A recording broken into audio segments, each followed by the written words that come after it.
মরুভূমির জাহাজ ওট আজ ভারতে প্রায় বিলুপ্তির পথে। সরকারি হিসেবে 1977 সালের পর থেকে দেশটিতে ওটের সংখ্যা হ্রাস পেয়ে প্রায় 70% নেমে এসেছে। বিশেষজ্ঞরা সতর্ক করেছেন, এই ধারা অব্যাহত থাকলে আগামী কয়েক বছরের মধ্যেই ভারতের বালুকাবিলায় ওটের পদচিহ্ন মুছে যেতে পারে। ওটের এই বিপর্যয়ের পেছনে রয়েছে একাধিক কারণ। পশুপালন সম্প্রদায়ের তরুণ প্রজন্ম এখন আর ওট পালনে আগ্রহ দেখাচ্ছে না। আধুনিক জীবনের চাপে ঐতিহ্যবাহী এই পেশাটি ধীরে ধীরে হারিয়ে যাচ্ছে। পাশাপাশি ভারতের সরকারি গবাদি পশু উন্নয়ন কর্মসূচিতে ওট অন্তর্ভুক্ত না থাকায় খামারেরা পাচ্ছেন না প্রয়োজনীয় প্রশিক্ষণ ও প্রণোদনা। বান্ডেল থাকলে প্রতি সেনমানিতে টাকা বাঁচবে। বিকাশ সেনমানি বান্ডেল কিনে জিতুন প্রতি লেনদেনে।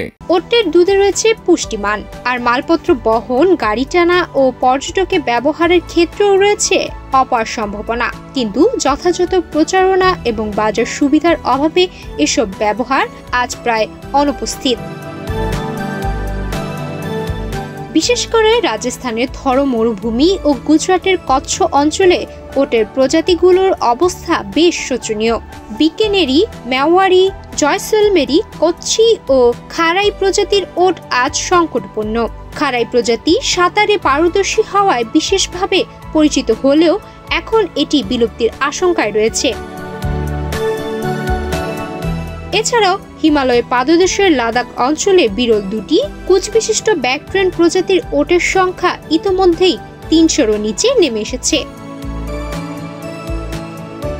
এই পরিস্থিতি থেকে উত্তরণে এগিয়ে এসেছে ভারত সরকার। সম্প্রতি দেশটির মৎস্য, পশুপালন ও দুগ্ধ বিষয়ক মন্ত্রণালয় একটি খসড়া নীতিমালা তৈরি করেছে, যার লক্ষ্য ওট সংরক্ষণ ও টেকসই উন্নয়ন।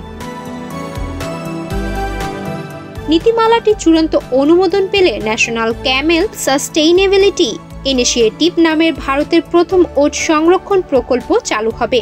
এর মধ্যে প্রজনন, প্রশিক্ষণ, বাজার সংযোগ এবং পর্যটনের সঙ্গে ওটের সংযুক্তকে উৎসাহিত করা হবে। বিশেষজ্ঞরা মনে করছেন, এই উদ্যোগ কার্যকরভাবে বাস্তবায়িত হলে ওট শুধু বিলুপ্তির পথ থেকে রক্ষা পাবে না, বরং ভারতের মরু সংস্কৃতি ও গ্রামীণ অর্থনীতিতেও নতুন প্রাণ সঞ্চার হবে। সুমাইয়া মিতু, বাংলাদেশ প্রতিদিন।